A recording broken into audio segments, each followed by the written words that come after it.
Amin. Bapak Ibu, saya mau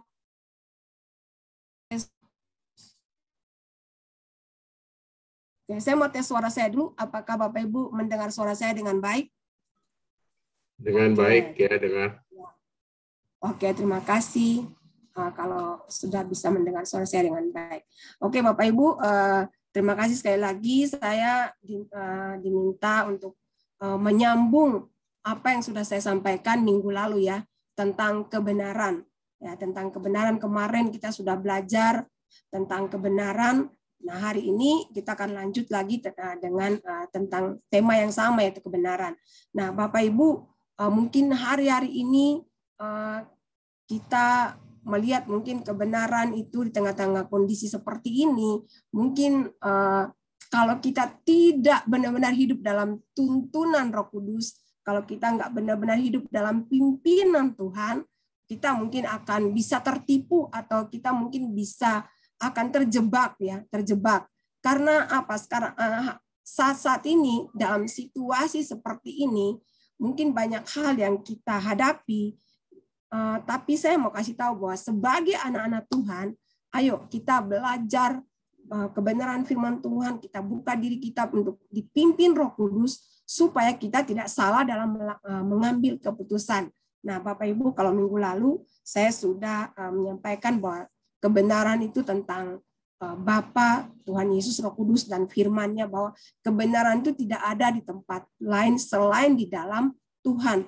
Karena firman sendiri yang menyatakannya, bukan manusia yang menyatakan, tapi firman sendiri yang menyatakan bahwa Bapa adalah kebenaran, Tuhan Yesus adalah kebenaran, Roh Kudus adalah kebenaran, dan firman Tuhan adalah kebenaran. Jadi kebenaran yang sejati, kebenaran yang sungguh-sungguh, yang asli, yang autentik ya, itu hanya ada di dalam Tuhan Yesus, yang hanya ada dalam firman-Nya. Nah, Bapak Ibu, saya mau kasih sebuah kesaksian ya, kesaksian kecil. Mungkin ini hal sepele buat kita, tapi kalau kita benar-benar hidup dalam kebenaran, pasti kita akan bisa tahu apakah ini salah atau benar. Nah, Bapak Ibu, begini ceritanya. Jadi mungkin Bapak Ibu yang anak-anaknya masih sekolah di DKI Jakarta atau tempat lain pasti tahu ya. Nah, jadi kebetulan sebulan yang lalu kami itu dikirim dari sekolah bahwa ada program namanya PIP, Program Indonesia Pintar. Nah, Program Indonesia Pintar ini jadi maksudnya ada dana yang sudah disiapkan oleh Pemda bagi setiap siswa. Nah, setiap siswa yang memang memenuhi persyaratan. Nah, jadi ke bulan lalu itu sudah dikirim, tapi kami nggak isi. Nah, seminggu yang lalu itu dikirim lagi dari sekolah bahwa diberitahukan bagi Bapak Ibu yang belum mengisi program Indonesia Pintar, diharapkan untuk bisa mengisi data dan dikirimkan ke sekolah. Waktu dikasih batasnya sampai Minggu sore, karena setelah itu akan dikirim ke Pemda DKI. Nah, waktu selesai ibadah minggu lalu, kebetulan saya dengan Beni, kita berdua isi data-datanya. Sudah kita isi biodata anak kami Tasya. Kemudian ada pertanyaan yang gini Bapak Ibu. Nah, pertanyaannya gini, alasan apa sehingga layak diusulkan? Jadi alasannya apa sehingga anak kami Tasya layak diusulkan untuk menerima PIP ini? Nah, ada pertanyaannya gini. Pertanyaan pertama, pemegang PKH, KPS atau KKS. Nah, kita nggak termasuk dalam program ini kan. KKS itu kalau nggak salah keluarga sejahtera ya. Nah, kemudian PKH, KPS kita nggak ada. Berarti kita lewat ya. Poin pertama kita nggak masuk. Kemudian yang kedua, apakah karena alasan dampak bencana alam jadi bisa diusulkan? Nggak ada juga kan. Kita nggak mengalami bencana alam. Yang ketiga, pernah drop out. Nah, pernah drop out maksudnya pernah tidak sekolah? Kayaknya enggak juga. Anak kami tetap sekolah. Berarti enggak. Pertanyaan yang ketiga lewat juga kan? Nah, pertanyaan yang keempat, apakah kelainan fisik? Enggak juga Bapak Ibu. Anak kami enggak kelainan fisik. Jadi kami lewat, pertanyaannya lewat. Oke. Terus yang selanjutnya, apakah yatim piatu atau tinggal di panti asuhan atau panti sosial? Enggak juga. Berarti lewat. Maaf ya, Ibu, saya batuk. Kemudian apakah daerah konflik? Enggak juga. Berarti lewat. Oke. Nah, yang selanjutnya, siswa miskin atau rentan miskin, setelah kami baca, enggak juga. Berarti tidak termasuk dalam kriteria itu. Terus yang terakhir, apakah keluarga terpidana atau berada di lapas? Artinya salah satu orang tuanya, papanya atau mamanya mungkin ada di lapas atau terpidana. Jadi dari semua pertanyaan kriteria yang kita baca, ternyata kita nggak ada satupun yang masuk. Nah, kalau misalnya kita mau berbohong, bisa. Salah satunya kita contreng, bisa. Karena apa? Kalau kita contreng, berarti kita pasti dapat dana nih, dana PIP dari Pemda buat anak kami Tasya. Tapi saya bilang sama Benny, setelah kita baca, nggak ada satupun kriteria yang kita memenuhi persyaratan untuk diusul atau layak untuk menerima PIP ini. Jadi kita lewatkan, kita pikir ya udah kita lewatkan, kita isi yang bagian bawah, mungkin bisa pertanyaan selanjutnya. Tapi setelah pertanyaan selanjutnya ternyata nggak bisa, karena kita harus mengisi pertanyaan yang di atas tadi, persyaratan yang tadi itu harus kita isi. Akhirnya saya bilang sama suami saya, ini memang program pemerintah, tapi dari semua pertanyaan, apakah kita layak untuk diusulkan menerima PIP, sebenarnya ini nggak ada yang kita penuhi. Ya kita juga bukan orang kaya-kaya banget, tapi maksudnya nggak ada memenuhi persyaratan di sini. Jadi kita lewatin aja, karena kita lewatin nggak bisa, ya sudah kita nggak usah isi. Walaupun memang Pemda DKI sedang gencar-gencar karena penyerapan dana PIP ini sangat kecil. Jadi maksudnya digencot supaya penyerapannya ini semakin besar. Tapi karena tidak ada persyaratan, kami tidak memenuhi syarat, ya kami nggak ajukan. Nah, Bapak Ibu, kalau kita hidup di luar kebenaran dan di luar pimpinan Tuhan, kita mungkin bisa berbohong supaya kita bisa menerima dana itu. Karena memang dana itu adalah bagian dari pemerintah. Tapi itu yang layak menerima adalah orang-orang yang memang termasuk kriteria yang disebut di atas. Jadi orang yang memenuhi kriteria itulah yang bisa menerima. Nah, Bapak Ibu, dengan hal kecil gini saja, saya bilang sama suami saya, memang kita bisa menerima dana.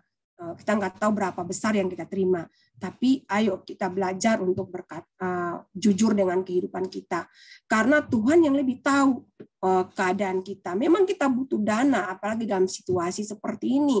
Siapa sih yang nggak mau, apalagi itu disediakan oleh pemerintah sebagai masyarakatnya, mungkin kita berhak untuk menerimanya.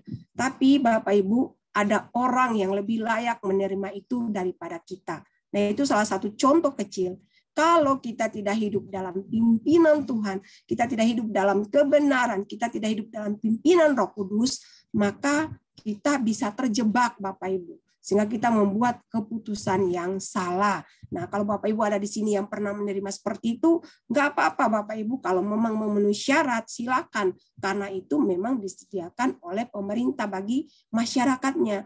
Jadi kita harus mengambil bagian. Tapi kalau kita tidak memenuhi satu dari semua persyaratannya, ya lebih baik kita mundur. Karena kita tahu bahwa kita punya Tuhan yang berkuasa, yang sanggup menolong kita dan sanggup memberkati hidup kita.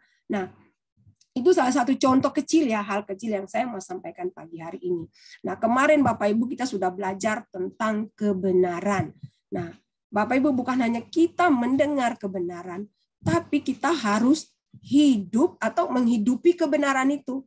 Karena percumalah kalau kita banyak tahu tentang kebenaran, kita mendengar tentang kebenaran, tapi kalau kita tidak menghidupi kebenaran itu, maka semuanya itu nggak ada artinya. Nah, hari ini saya mau kasih tema firman Tuhan yang akan saya sampaikan adalah hidup dalam kebenaran. Masih di dalam Yesaya 61 ya Bapak Ibu, saya nggak keluar dari tema gereja kita. Tema gereja kita kan terdapat dalam Yesaya 61 ayat 1 sampai 11. Nah, saya hari ini memberikan tema hidup dalam kebenaran. Nah, Bapak Ibu, sekali lagi bahwa minggu lalu kita sudah belajar bahwa kebenaran itu hanya ada dalam Tuhan Yesus, hanya ada dalam firman, dalam Roh Kudus, ada dalam Bapa. Jadi kalau kita sudah mendengar tentang kebenaran, hari ini kita mau mengambil keputusan sungguh-sungguh untuk kita hidup dalam kebenaran. Nah, Bapak Ibu, kita mau belajar apa sih ciri-ciri orang yang hidup di dalam kebenaran. Nah, saya akan menyampaikan ada 3 ciri ya, nggak terlalu banyak. Saya menyampaikan 3. Oke, silakan Pak Sensen, slide berikutnya. Oke, sudah. Selanjutnya Pak Sensen. Oke, nah Bapak Ibu, hari ini kita mau belajar bahwa ada ciri-ciri orang yang percaya, orang yang hidup dalam kebenaran. Nah, apa saja ciri-ciri orang yang hidup dalam kebenaran? Yang pertama, kita mau baca dulu di Yesaya pasal 61 ayat 3 tadi, ayat 3. Jadi Bapak Ibu, hari ini saya mau minta tolong Ibu Rosita, cuma Ibu Rosita lagi tidak bisa hadir karena lagi ada acara. Saya baca aja sendiri ya Bapak Ibu. Yesaya 61 ayat 3 berkata begini, untuk mengaruniakan kepada mereka perhiasan kepala ganti abu, minyak untuk pesta ganti kain kabung, nyanyian puji-pujian ganti semangat yang pudar, supaya orang menyebutkan mereka pohon tarbantin kebenaran, tanaman Tuhan, untuk memperlihatkan keagungannya. Jadi Bapak Ibu, yang pertama, ciri-ciri orang yang hidup dalam kebenaran adalah orang yang tertanam di dalam kebenaran.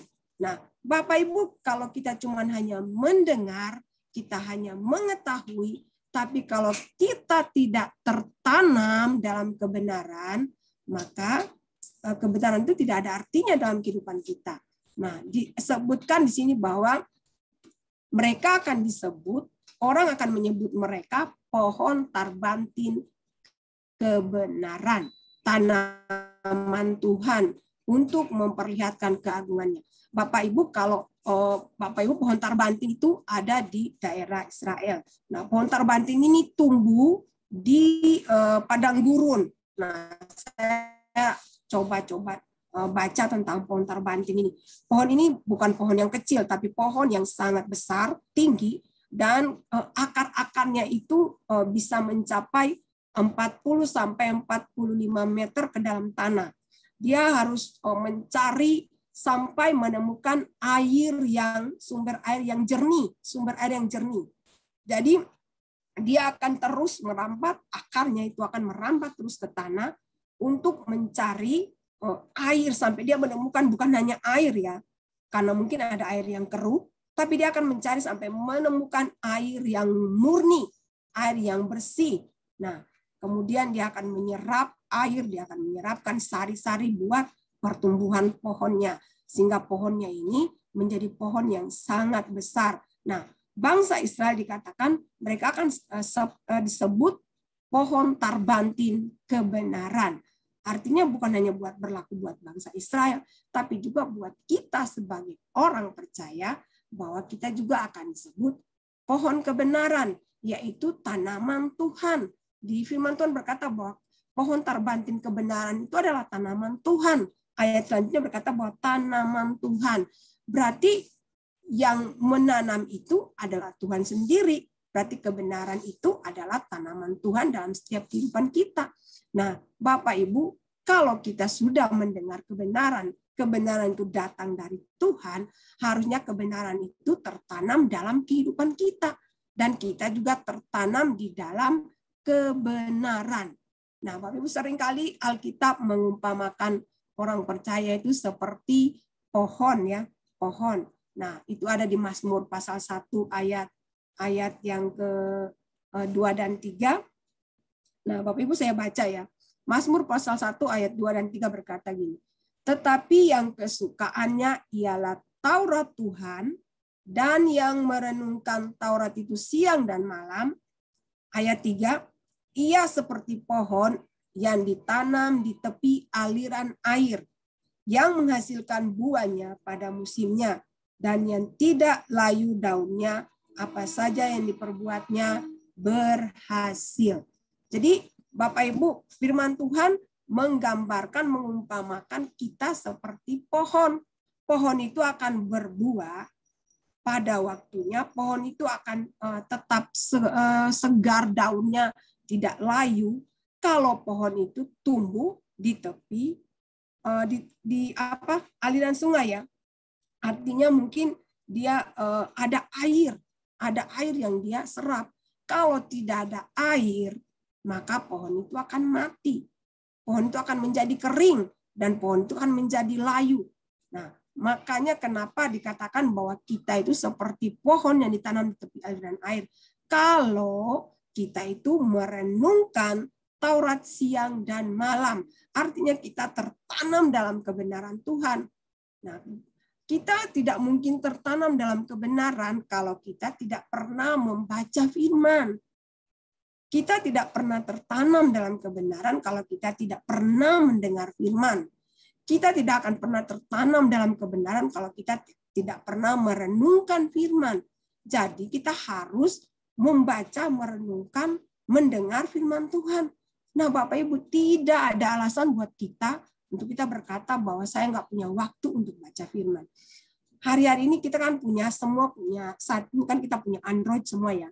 Bapak Ibu, di handphone itu kita bisa di Alkitab, sekarang kan kita bukan hanya bisa membaca tapi juga mendengar. Jadi kalau kita mungkin nggak di mobil, kita bisa nyalakan itu, bisa putar firman Tuhan kita dengar, atau kita mungkin sambil memasak, atau kita sambil mencuci, atau saya sambil menyetrika, kadang-kadang saya nyalakan. Saya kalau sambil setrika siang gitu, saya nyalakan untuk saya mendengar firman Tuhan. Karena mungkin kalau baca umpannya terlalu kecil, ya, saya mendengar. Jadi Bapak Ibu, kalau kita mau tertanam dalam firman Tuhan seperti pohon, ya kita harus baca dan renungkan firman. Bukan hanya seminggu sekali pada waktu kita ibadah seperti ini, tapi pada saat setiap hari. Kemudian Yeremia 17 ayat 7 dan 8 juga sama berkata gini, diberkatilah orang yang mengandalkan Tuhan, yang menaruh harapannya pada Tuhan. Ia akan seperti pohon yang ditanam di tepi air, yang merambatkan akar-akarnya ke tepi batang air, dan tidak mengalami datangnya panas terik, dan daunnya tetap hijau, yang tidak khawatir dalam tahun kering, dan yang tidak berhenti menghasilkan buah. Jadi Bapak Ibu, kalau kita tertanam dalam kebenaran, nah firman Tuhan berkata kita seperti pohon, bukan hanya daunnya itu hijau, bukan hanya menghasilkan buah, tapi akan berakar. Akarnya itu akan tertanam. Nah, Bapak Ibu, kalau kita lihat seringkali kan pohon-pohon yang kalau ada angin kencang tiba-tiba roboh, tiba-tiba bisa tumbang. Kenapa? Mungkin karena akarnya sudah tidak kuat, atau akarnya mungkin sudah kering atau mati karena mungkin nggak menemukan air dan sebagainya. Tapi kalau pohon yang dia akarnya itu tertanam sampai di dalam, sekalipun mungkin angin kencang, itu dia tetap akan mungkin dahan-dahannya yang mungkin bisa patah dan sebagainya. Tapi dia akan tetap kokoh berdiri. Nah, hari-hari ini kita sedang menghadapi mungkin seperti pohon itu, badai, ada banyak goncangan yang terjadi, ada banyak hal yang terjadi. Kalau kita tertanam di dalam firman Tuhan, apapun yang terjadi, firman Tuhan berkata tadi Yeremia, kita tidak akan khawatir tahun kering atau apapun, kita tidak khawatir, kita tidak takut, kita tidak cemas karena kita berakar dalam Tuhan. Nah, tertanam itu artinya sudah atau telah ditanam. Jadi kita nih sudah ditanam di dalam kebenaran firman Tuhan. Tinggal kita terus untuk kebenaran itu terus tertanam, berakar dan hidup dalam kehidupan kita. Jadi apa yang ditanam Tuhan, kalau kita baca di Matius 13 ayat 1 sampai 23, ini tentang perumpamaan tentang benih, ya. Bapak Ibu nanti baca sendiri di rumah bagaimana seorang penabur yang menabur benih, ya. Dikatakan ada yang jatuh di tanah-tanah yang berbatuan, ada yang jatuh di semak duri, ada yang tak jatuh di tepi jalan, tapi ada juga yang jatuh di tanah yang subur. Nah, tinggal kita, apakah kita mau menjadi tanah yang subur, sehingga ketika benih itu ditanam, akan bertumbuh, atau kita mau menjadi hati kita seperti tanah yang berbatu, ketika benih itu ditanam, akarnya tidak kuat, sehingga akan cepat menjadi kering. Atau kita mau bertumbuh di himpitan semak duri, atau kita mau di tepi jalan, itu pilihan kita. Tapi hari ini, ayo kita sudah mendengar tentang kebenaran. Satu hal yang harus kita lakukan, bahwa kita harus mengambil keputusan untuk sungguh-sungguh hidup dalam kebenaran. Tertanam dalam kebenaran. Sehingga benih yang ditanam itu tidak akan mati begitu saja. Tapi benih itu akan bertumbuh, berkembang dalam kehidupan kita dan berbuah. Firman Tuhan berkata berbuah pada musimnya.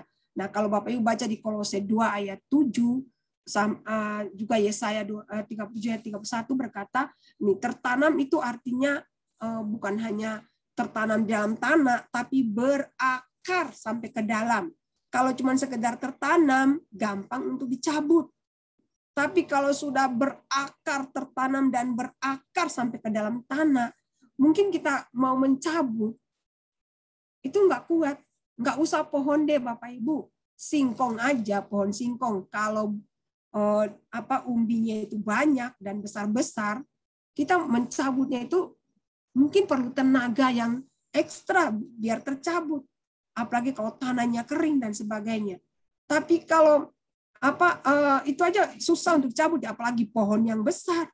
Gimana caranya kita bisa mencabut? Kalau dia sudah tertanam berakar dengan sungguh-sungguh, maka Bapak Ibu tidak mudah untuk dicabut.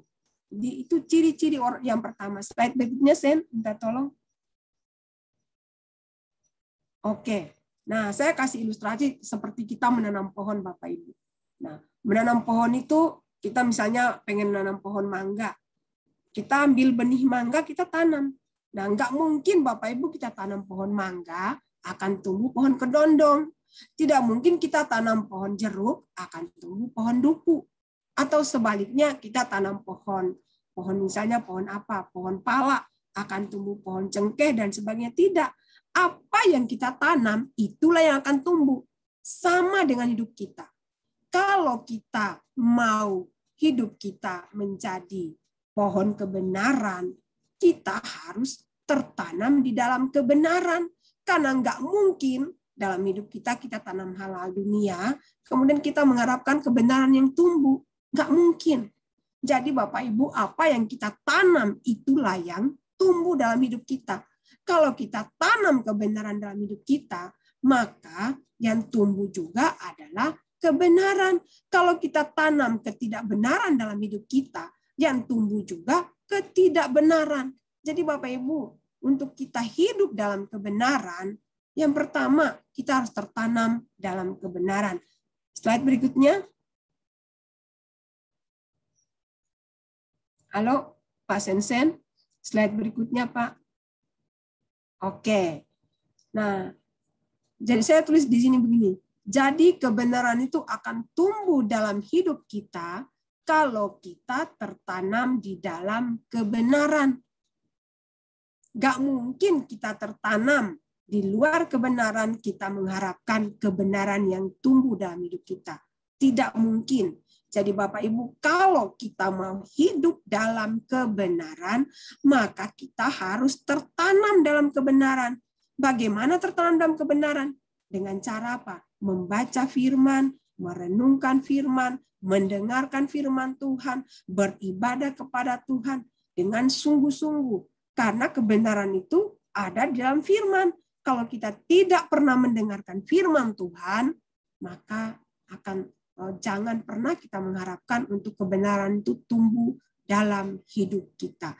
Karena kebenaran itu hanya ada di dalam firman Tuhan. Sekali lagi ya, kita sepakat bahwa kebenaran itu ada di dalam firman Tuhan. Sebagai orang percaya, kita harus punya komitmen sungguh-sungguh bahwa kebenaran itu tidak ada di luar sana, selain di dalam Tuhan, di dalam kebenarannya, di dalam firman-Nya. Itulah dasar kebenaran kita. Hanya ayo baca firman, isi hidupmu dengan firman, supaya akan tumbuh kebenaran dalam kehidupan kita. Itu yang pertama. Kalau kita mau hidup dalam kebenaran, yang pertama kita harus tertanam dalam kebenaran. Yang kedua, silakan Pak Sensen slide-nya.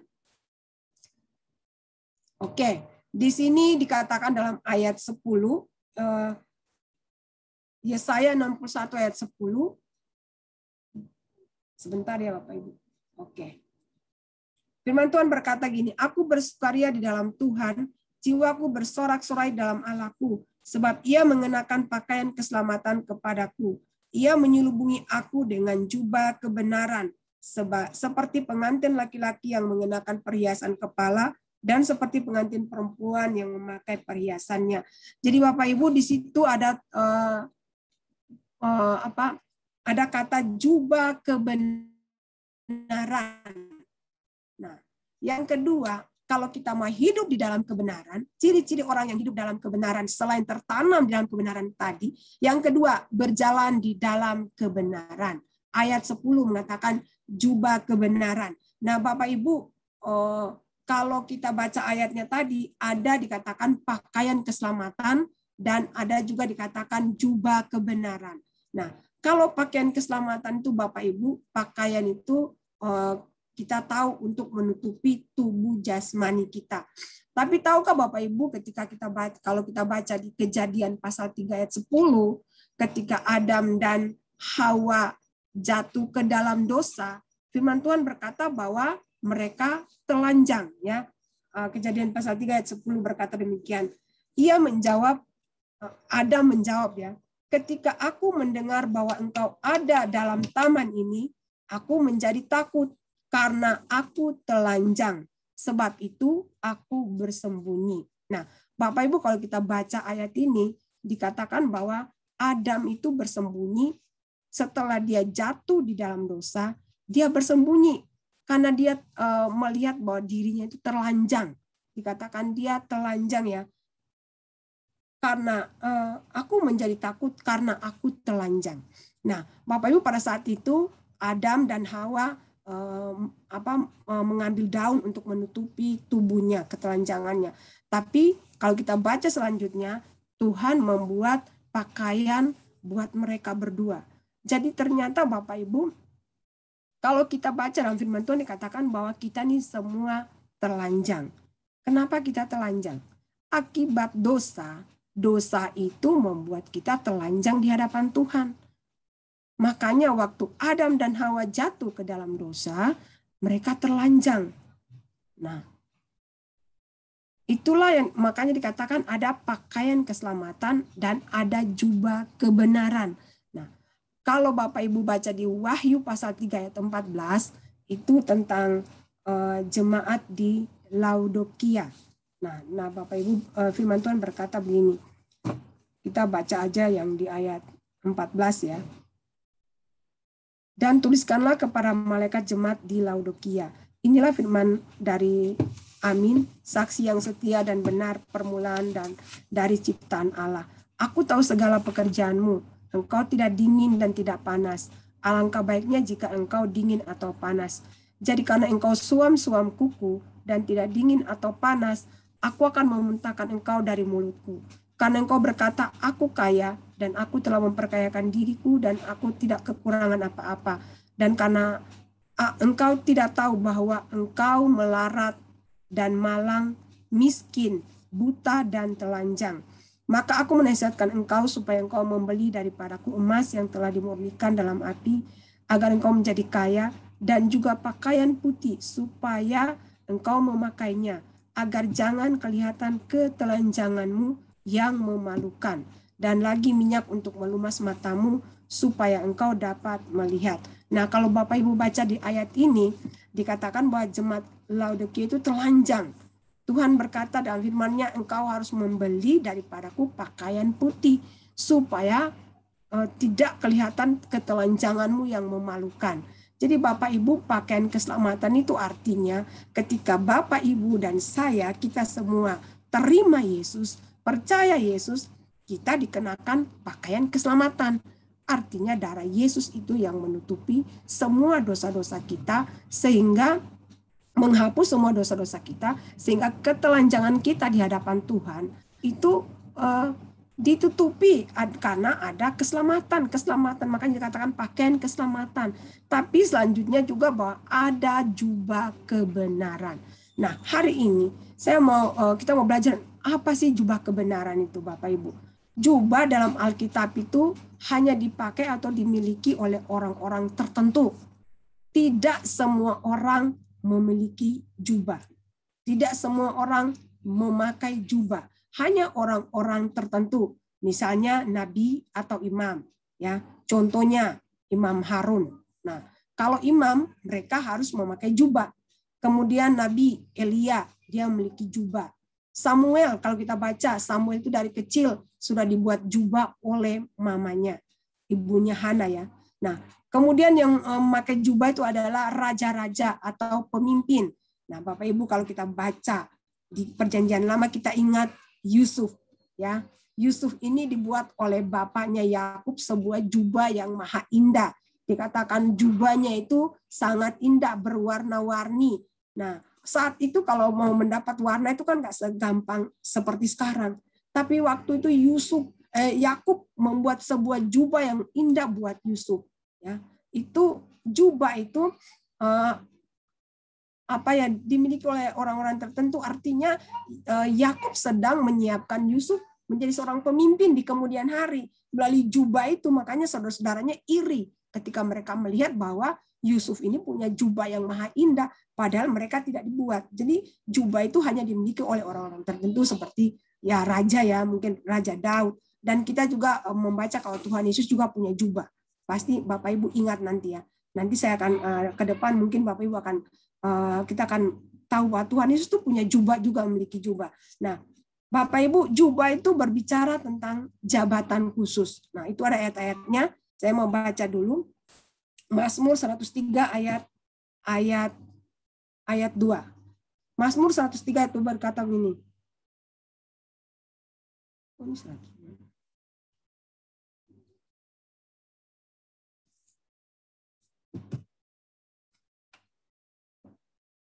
aja, Mazmur 103 aja.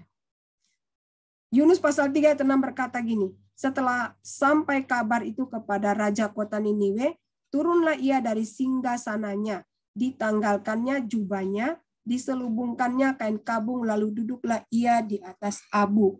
Jadi jubah itu berbicara tentang sebuah jabatan ya, jabatan khusus seperti raja ya, seperti apalagi nabi ya. Tadi Mazmur 103 ayat.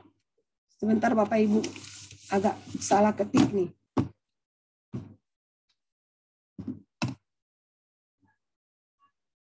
Oh, Mazmur 104 ayat 3. Bukan, salah. Oh, salah ketik mungkin Bapak Ibu, maaf.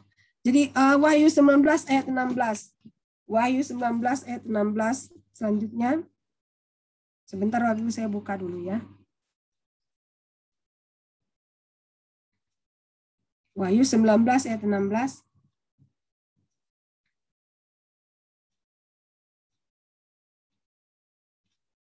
Oke, Wahyu 19 ayat 16 berkata, dan pada jubahnya dan pahanya tertulis suatu nama, yaitu Raja segala raja dan Tuan di atas segala tuan. Nah, jadi jubah itu menunjukkan tentang jabatan khusus. Jabatan khusus artinya orang-orang tertentu yang memang dipercayakan seperti tadi raja. Ada jabatan-jabatan khusus ya, nabi, imam dan sebagainya. Jadi jubah berbicara tentang sebuah jabatan khusus yang diberikan Tuhan kepada orang-orang yang sudah dipilih. Nah, Bapak Ibu, firman Tuhan berkata dalam 2 Petrus ya, kalau tidak salah yang dikatakan bahwa kamu adalah bangsa yang terpilih, imamat yang rajani. Artinya kita ini orang-orang yang sudah dipilih menjadi memiliki jabatan khusus. Kita ini adalah imam-imam yang rajani. Ya, kita adalah imam-imam Allah yang sudah dipilih. Jadi kita bukan hanya sekedar menjadi orang yang sudah percaya Tuhan, tapi kita juga punya jabatan khusus, yaitu sebagai imam-imam, sebagai imam-imam rajani, orang-orang yang dipilih untuk memberitakan tentang kebaikan Tuhan. Nah, jubah juga berbicara tentang kuasa atau otoritas. Nah, jubah itu berbicara tentang kuasa atau otoritas. 2 Raja-Raja 2 ayat 8 berkata, Lalu Elia mengambil jubahnya, digulungnya, dipukulkannya ke atas air itu, maka terbagilah air itu ke sebelah sini dan ke sebelah sana, sehingga menyeberanglah keduanya berjalan di tanah kering. Nah, jadi jubah itu berbicara juga tentang otoritas atau kuasa. Nah, Bapak Ibu ingat ketika Elia dan Elisa mau menyeberang, mereka tidak bisa menyeberang karena sungai Yordan itu bukan sungai yang mungkin kecil. Dan pada saat itu mungkin tidak ada perahu atau alat-alat yang mereka pakai untuk menyeberang. Firman Tuhan berkata bahwa Elia mengambil jubah dan memukulnya ke atas sungai Yordan, kemudian sungai itu terbelah. Nah, Bapak Ibu, jubah berbicara tentang kuasa atau otoritas yang sudah Tuhan berikan kepada kita. Nah, bukankah dalam Yohanes pasal 1 ayat 12 berkata bahwa tetapi semua orang yang menerimanya diberinya kuasa supaya menjadi anak-anak Allah, yaitu mereka yang percaya dalam namanya. Bapak Ibu, setiap kita yang percaya, firman Tuhan berkata, kita diberi kuasa. Kuasa bukan hanya untuk menjadi anak Allah, Bapak Ibu, tapi kuasa juga untuk melakukan apa yang seperti Tuhan Yesus lakukan. Bahkan ada ayat-ayat berkata bahwa kita melakukan lebih daripada yang Tuhan Yesus lakukan. Tuhan Yesus juga sendiri yang mengatakan hal itu. Jadi jubah berbicara tentang kuasa atau otoritas. Bahkan kalau kita lihat dalam Kisah Para Rasul 1 ayat 8, firman Tuhan berkata bahwa tetapi kamu akan menerima kuasa kalau Roh Kudus turun ke atas kamu. Jadi kita menerima kuasa kalau Roh Kudus, sekali lagi, minggu lalu kita sudah belajar bahwa Roh Kudus adalah roh kebenaran. Jadi kalau Roh Kudus, roh kebenaran itu turun dalam hidup kita, dia bukan hanya memimpin kita ke dalam kebenaran saja Bapak Ibu, tapi dia juga akan memberikan kita kuasa. Kuasa untuk apa? Menjadi saksi, menjadi alatnya. Kita punya otoritas untuk melakukan seperti yang Elia lakukan, yang bisa membelah sungai Yordan hanya dengan memukul jubahnya. Apakah kita nggak bisa melakukan? Saya percaya kita pasti bisa melakukannya. Karena kita diberikan kuasa dan otoritas yang sama, seperti yang diterima oleh Nabi Elia. Firman Tuhan berkata bahwa kita diberikan kuasa. Bahkan kalau di Matius 28 ayat 16, amanat agung perintah Tuhan Yesus berkata, pergilah, jadikanlah semua bangsa muridku. Itu Tuhan Yesus berkata bahwa apa? Segala kuasa kan, ayat 18, Yesus mendekati mereka dan berkata, kepadaku telah diberikan segala kuasa di sorga dan di bumi. Karena itu pergilah. Jadi Bapak Ibu, Tuhan gak akan menyuruh kita pergi kalau tidak ada kuasa yang menyertai kita. Ya. Bahkan sebelum Tuhan Yesus mengutus 70 murid, Tuhan Yesus juga memperlengkapi mereka dengan kuasa supaya mereka bisa mengusir setan-setan, mereka menakutkan, menginjak kalajengking dan sebagainya. Nah, sebagai orang yang percaya, kita bukan hanya terima keselamatan, tapi kita menerima jubah kebenaran. Jubah kebenaran itu apa? Kuasa, otoritas yang Tuhan berikan kepada kita. Kuasa dalam Roh Kudus. Kuasa Tuhan yang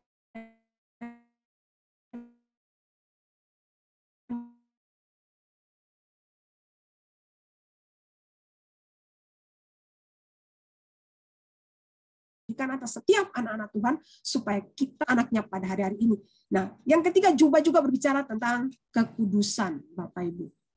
Jadi Bapak Ibu, kalau kita hidup dalam kebenaran, berarti kita juga hidup dalam kekudusan. Ya, kekudusan itu sangat penting, Bapak Ibu. Banyak ayat mengatakan bahwa hendaklah kamu kudus karena aku kudus. Ya, tanpa kekudusan kita tidak bisa melihat Allah dan sebagainya. Tapi hari ini saya cuma ambil di Matius 17 ya, ayat 2 berkata gini. Lalu Yesus berubah rupa di depan mata mereka, wajahnya bercahaya seperti matahari, dan pakaiannya menjadi putih bersinar seperti terang. Nah, pakaiannya putih bersinar, ini menunjukkan kekudusan yang dimiliki oleh Tuhan Yesus. Makanya setiap kita, tadi dikatakan bahwa kita harus membeli pakaian yang putih. Kenapa itu berbicara tentang kekudusan? Sebab tanpa kekudusan tidak ada yang dapat melihat Tuhan. Firman Tuhan berkata, Allah itu kudus. Sebab itu hendaklah kita kudus. Nah, ada ayat-ayatnya, tapi saya pikir nggak usah baca banyak-banyak, Bapak Ibu, nanti kita baca satu ayat tadi aja sudah. Nah, jadi jubah itu berbicara tentang kekudusan. Bapak Ibu, sekali lagi, bahwa sebagai anak Tuhan, kita harus hidup dalam kekudusan.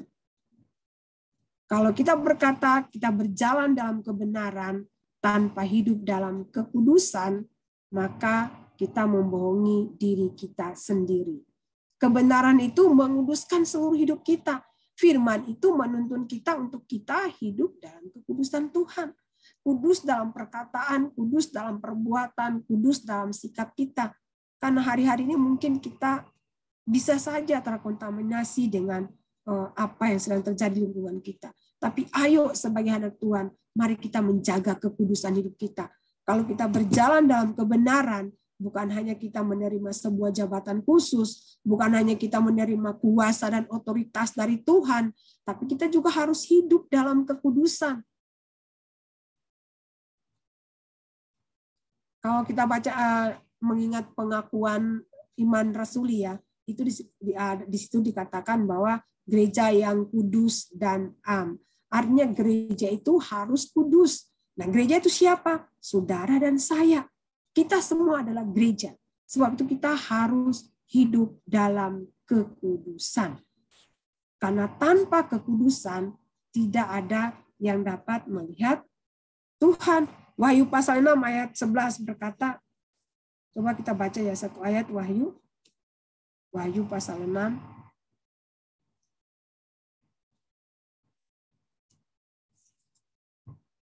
Wahyu pasal 6 ayat 11 berkata begini, dan kepada mereka masing-masing diberikan sehelai jubah putih, dan kepada mereka dikatakan bahwa mereka harus beristirahat sedikit waktu lagi, hingga genap jumlah kawan-kawan pelayanan dan saudara-saudara mereka yang akan dibunuh sama seperti mereka. Bapak Ibu, bukan yang di bawah yang saya bahas ya, yang di atas. Mereka masing-masing diberikan sehelai jubah putih. Jadi jubah putih, artinya jubah kekudusan. Sekali lagi jubah berbicara tentang kekudusan.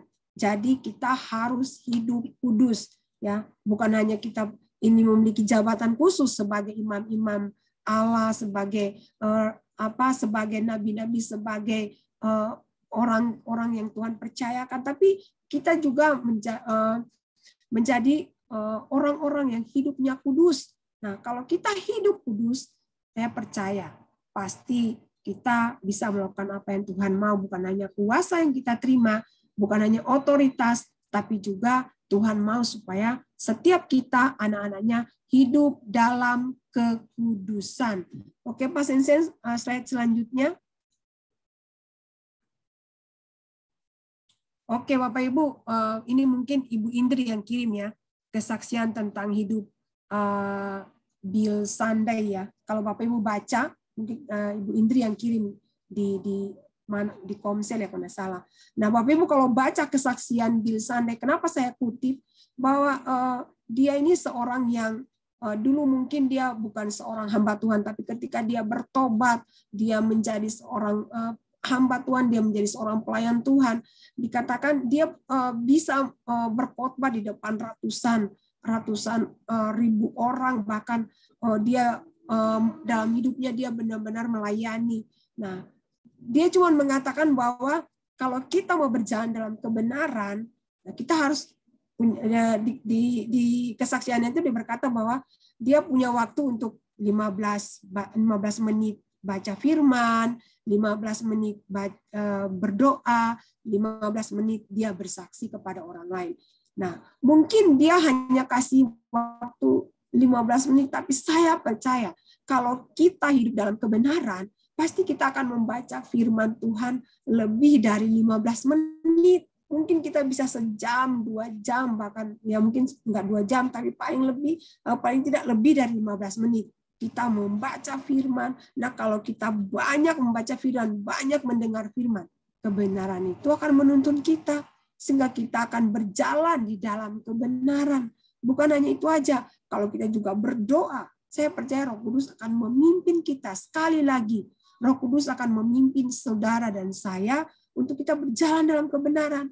Karena apa? Hari-hari ini sekali lagi saya mau menekankan, mari Bapak Ibu kita semua, bukan hanya Bapak Ibu, tapi saya juga. Kita mau sungguh-sungguh hidup dalam Tuhan. Firman Tuhan berkata di Efesus bahwa hari-hari ini adalah hari-hari yang jahat. Hari-hari yang jahat. Jangan kamu mabuk oleh anggur, dipenuhi oleh anggur, tapi kamu harus penuh dengan Roh, supaya kamu bisa membedakan mana yang baik dan mana yang tidak baik, mana yang berkenan kepada Tuhan dan mana yang tidak berkenan. Nah, kalau kita tidak hidup dipenuhi oleh Roh, maka kita tidak bisa membedakan apakah ini berkenan, apakah ini yang Tuhan mau atau tidak. Makanya dikatakan oleh Yesaya bahwa mereka diselubungi oleh jubah kebenaran. Artinya berjalan dalam kebenaran, Bapak Ibu. Bukan hanya tertanam, sekali lagi, bukan hanya tertanam, tapi harus berjalan dalam kebenaran. Dalam setiap kita berjalan sesuai dengan yang Tuhan mau. Jadi Bapak Ibu, ayo hari-hari ini berikan diri kita dipimpin oleh Roh. Berikan diri kita diisi oleh firman Tuhan. Supaya kita berjalan dalam kebenaran Tuhan. Berjalan dalam tuntunan Tuhan. Berjalan dalam kehendak Tuhan. Sehingga kita tidak salah. Nah, jadi Bapak Ibu, mari kita berjalan dalam pimpinan Tuhan. Dalam kebenaran firman Tuhan. Tidak ada orang lain yang mungkin kita boleh minta pendapat dari hamba-hamba Tuhan. Nggak boleh. Karena mereka adalah alat-alat Tuhan yang Tuhan utus. Bisa kita minta pendapat dari orang lain, silakan. Kita mau mendengar masukan dari orang lain, nggak apa-apa. Tapi yang lebih utama dalam hidup kita adalah kebenaran, Bapak Ibu. Dalam membuat keputusan, ayo kita cari kebenaran Tuhan. Dalam berjalan dalam kebenaran, ayo kita minta pimpinan Tuhan supaya kita berjalan dalam kebenaran Tuhan. Selanjutnya Pak Sensen. Nah, saya tulis di sini. Jadi berjalan dalam kebenaran adalah berjalan dalam kuasa dan otoritas Allah serta kekudusannya. Jadi berjalan dalam kuasa dan otoritas Allah serta kekudusannya. Kita kalau mau berjalan dalam kebenaran, ya dalam kuasa dan otoritas Allah, yaitu apa? Dalam firman Tuhan. Karena firman Tuhan itu berbicara juga tentang kuasa dan otoritas Allah. Firman Tuhan juga berbicara tentang kekudusan. Kita mendengar firman Tuhan, kita dikuduskan. Kita mendengar firman Tuhan, kita menerima rema dan Roh Kudus yang akan menolong kita sehingga kita berjalan dalam kuasa dan otoritas Allah. Nah, itu yang kedua. Yang ketiga, yang terakhir, Bapak Ibu, kalau kita mau hidup dalam kebenaran, yang ketiga, ciri-ciri orang hidup dalam kebenaran adalah, yang ketiga, silakan slide-nya, memancarkan kebenaran. Nah, Bapak Ibu, kalau kita sudah tertanam di dalam kebenaran, kita sudah berjalan dalam kebenaran, yang ketiga, kita akan memancarkan kebenaran. Artinya kebenaran itu akan keluar dari kehidupan kita. Kebenaran itu akan terpancar keluar dari hidup kita. Sekalipun mungkin ketika kebenaran itu keluar dari hidup kita, ada risiko mungkin yang harus kita tanggung. Misalnya ketika kita menyatakan kebenaran, ketika kita menyampaikan kebenaran, mungkin kita dibenci, mungkin kita dikucilkan, mungkin kita dijauhi, mungkin kita diejek, mungkin kita juga akan dimarahin, atau kita mungkin juga akan dihindari. Itu sebuah risiko, Bapak Ibu. Kalau kebenaran itu keluar dari kehidupan kita, ya kita harus siap menerima risiko. Nah, Bapak Ibu di ayat 11 berkata, Yesaya 61 ayat 11 berkata bahwa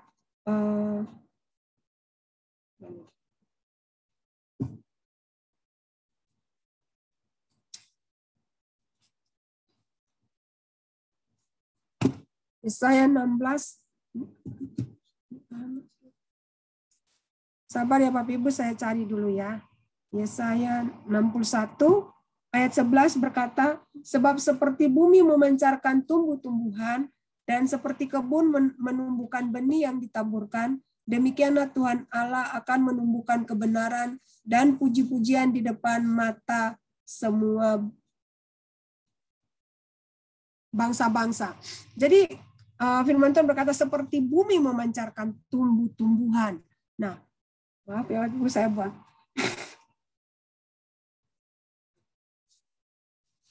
Saya minta maaf Bapak Ibu, saya punya ada sinus sedikit, jadi flu-nya kalau jam-jam segini biasa saya udah mulai pilek nih Bapak Ibu. Oke, maaf. Ayat 11 tadi berkata bahwa memancarkan kebenaran. Kalau kita hidup dalam kebenaran, maka kebenaran itu akan terpancar dari kehidupan kita. Nah, saya mau memancarkan itu arti katanya gini, memancarkan itu artinya memancurkan atau menyembur. Memancarkan itu artinya mengeluarkan sinar atau cahaya. Memancarkan itu artinya menyiarkan. Memancarkan juga berarti melahirkan atau memperanakan atau menurunkan. Jadi Bapak Ibu, ketika kita memancarkan kebenaran, itu artinya kita sedang menyemburkan atau memancurkan kebenaran dari hidup kita.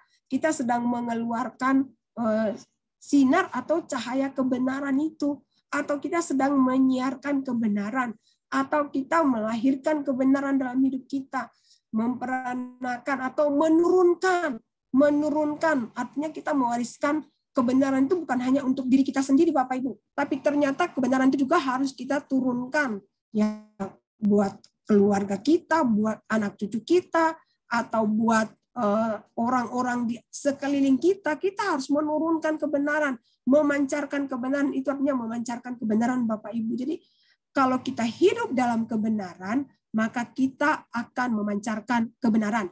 Dan kebenaran itu yang menumbuhkan bukan diri kita, tapi Tuhan yang menumbuhkan kebenaran itu.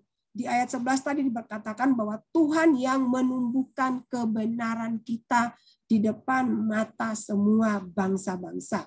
Kalau kita hidup dalam kebenaran, kalau kita tertanam dalam kebenaran, kalau kita berjalan dalam kebenaran, maka Tuhan yang akan menumbuhkan kebenaran itu dalam kehidupan kita, sehingga kebenaran itu keluar, memancar ke sekeliling kita. Nah, kalau kita baca di Maliaki pasal 4 ayat 2 berkata gini, tetapi kamu yang takut akan namaku, bagimu akan terbit surya kebenaran dengan kesembuhan pada sayapnya. Maksudnya kalau kita yang takut akan Tuhan, itu akan terbit surya kebenaran. Jadi terbit banyak kebenaran itu akan keluar sinar. Surya itu kan matahari ya. Matahari akan memancar dari kehidupan kita, akan memancar keluar, kebenaran itu akan terpancar dari kehidupan kita. Nah, Bapak Ibu, kita bisa kalau kita bertemu dengan seseorang atau kita bertemu dengan saudara, kita bisa tahu nih, orang ini berkata benar atau tidak. Kita bisa tahu bahwa orang ini hidupnya benar atau tidak. Kenapa? Karena Roh Kudus pasti akan membuat kita merasakannya. Nah, jadi orang juga kalau bertemu dengan kita, orang akan tahu, orang akan bisa merasakan, kalau ada di samping orang ini kok berbeda ya? Ada apa ya?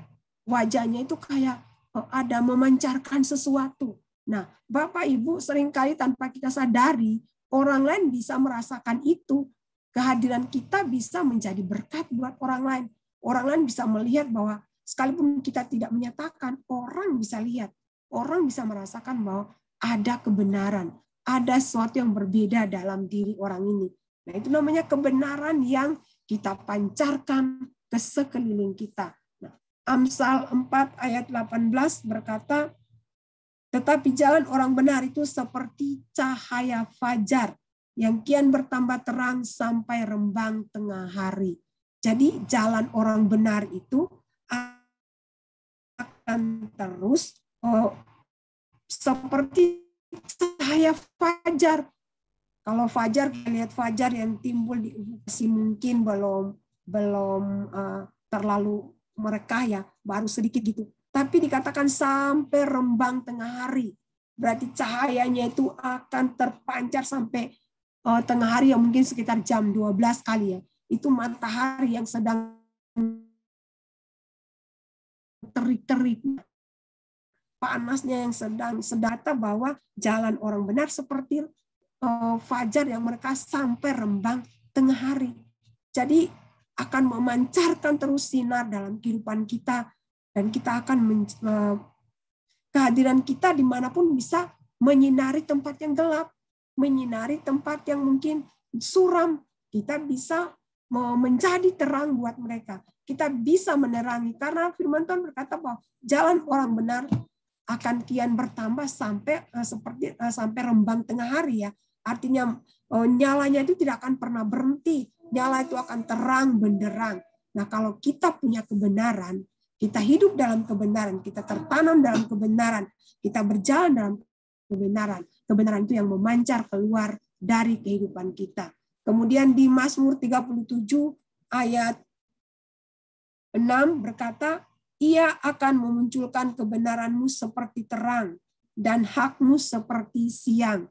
Jadi ia di sini, ia besar ya, huruf besar, ia Tuhan. Tuhan akan memunculkan kebenaranmu seperti terang.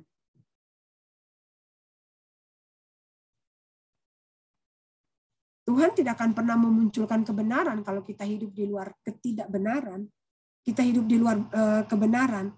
Kalau kita hidup dalam kebenaran, Tuhan akan memunculkan kebenaran. Karena yang Tuhan itu adalah Allah yang benar. Dia nggak mungkin memunculkan hal-hal yang tidak benar dalam kehidupan kita.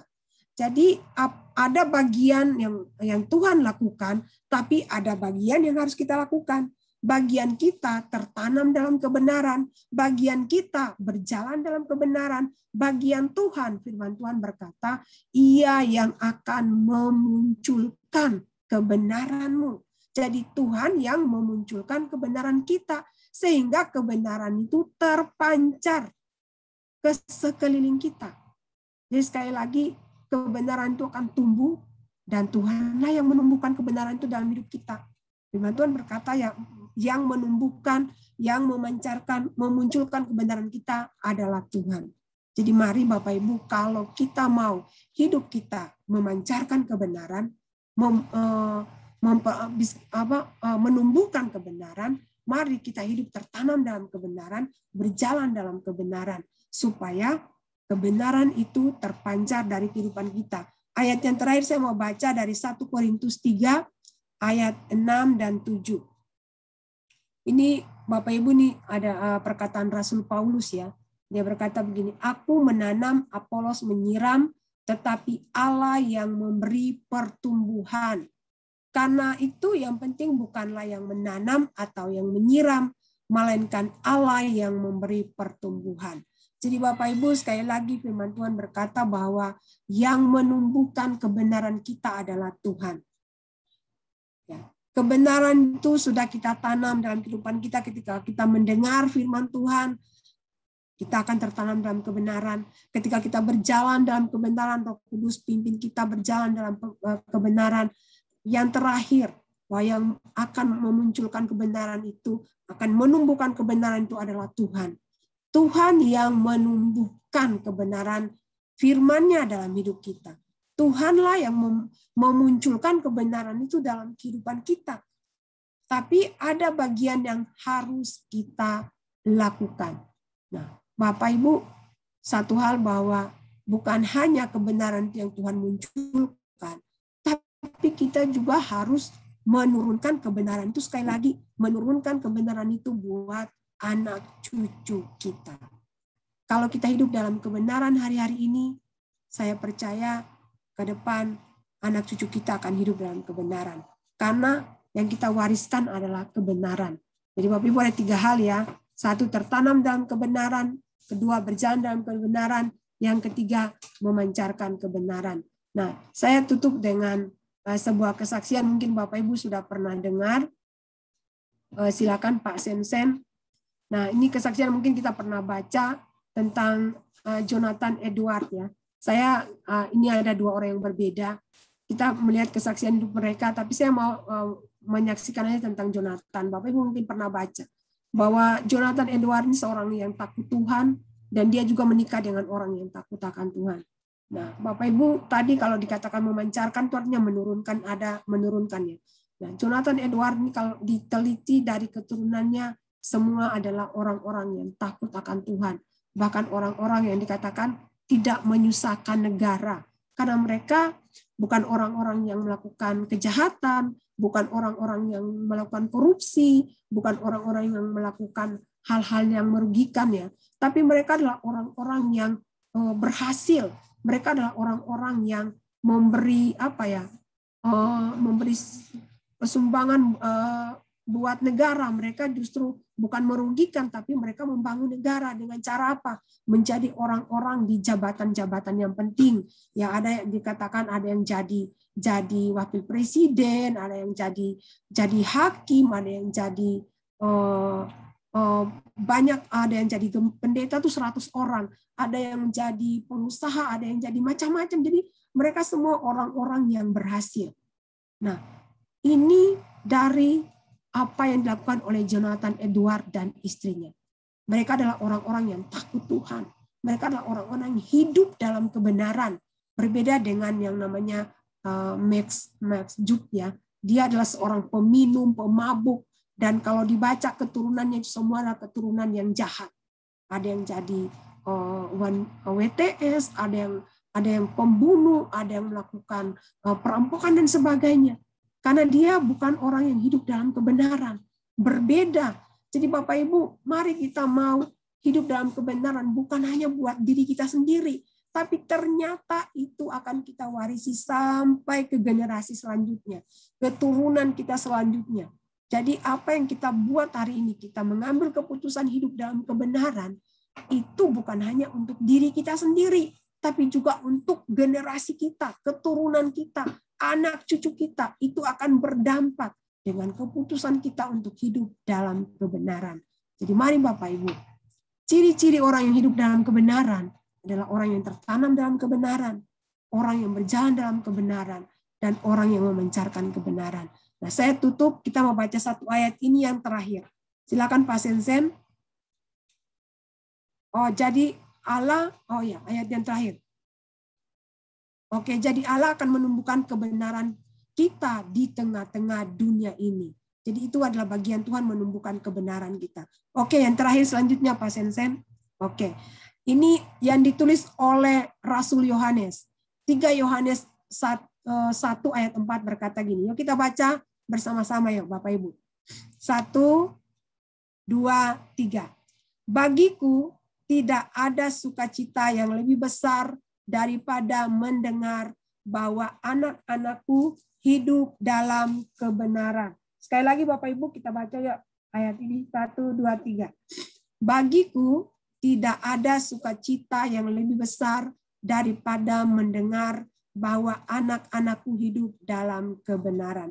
Nah Bapak Ibu saya tutup dengan ayat ini. Bahwa Yohanes berkata bahwa tidak ada sukacita yang lebih besar daripada mendengar bahwa anak-anakku hidup dalam kebenaran. Bapak Ibu mungkin kita sebagai orang tua, kita akan bahagia bersukacita kalau kita mendengar anak cucu kita hidup dalam kebenaran. Tapi mungkin kalau kita mendengar anak kita melakukan hal-hal yang memalukan, sebagai orang tua kita merasa sedih, merasa berduka cita. Tapi firman Tuhan berkata kalau kita mendengar bahwa anak-anak kita hidup dalam kebenaran, itu sebuah sukacita yang besar. Dan itu bukan hanya buat kita sebagai orang tua di dunia ini, tapi Tuhan pun bersukacita. Tuhan pun senang ketika Dia melihat dan mendengar bahwa kita sebagai anak-anaknya hidup dalam kebenaran. Itu yang Tuhan minta dari kita. Ini firman Tuhan yang mengatakan, bukan saya yang mengatakan, bukan manusia yang mengatakan.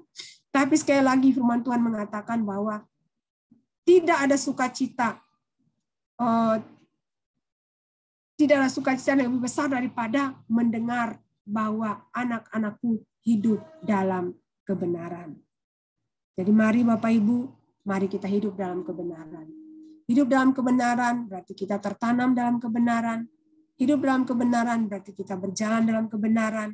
Hidup dalam kebenaran berarti kita memancarkan kebenaran.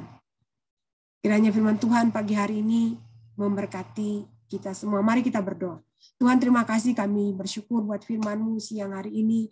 Biar Tuhan kami mengerti kebenaran-Mu dan kami hidup dalam kebenaran-Mu. Supaya Tuhan kami menjadi anak-anak yang sungguh-sungguh membuat hati-Mu bersukacita. Seperti firman Tuhan berkata dalam 3 Yohanes 1 ayat 4 bahwa tidak ada sukacita yang lebih besar ketika Tuhan Engkau melihat dan mendengar bahwa kami adalah anak-anak-Mu hidup dalam kebenaran. Tuhan, biarlah kami hidup dalam kebenaran seumur hidup kami. Bahkan bukan saja kami, tapi kami juga mewariskan kepada keturunan kami, kepada generasi yang ada di bawah kami, supaya mereka juga hidup dalam kebenaran Tuhan, bukan hidup di luar kebenaran-Mu. Tuhan, tolong kami, Roh Kudus mampukan kami, supaya kami hidup dalam kebenaran-Mu. Terima kasih Bapak, berkati kami semua. Hamba boleh berhenti berbicara, tapi biar Roh Kudus, Roh kebenaran itu yang terus berbicara dan menuntun kami dari hari ke hari, supaya kami bertumbuh dan hidup dalam kebenaran-Mu. Terima kasih Tuhan Yesus, kami bersyukur dalam nama Yesus, haleluya, amin.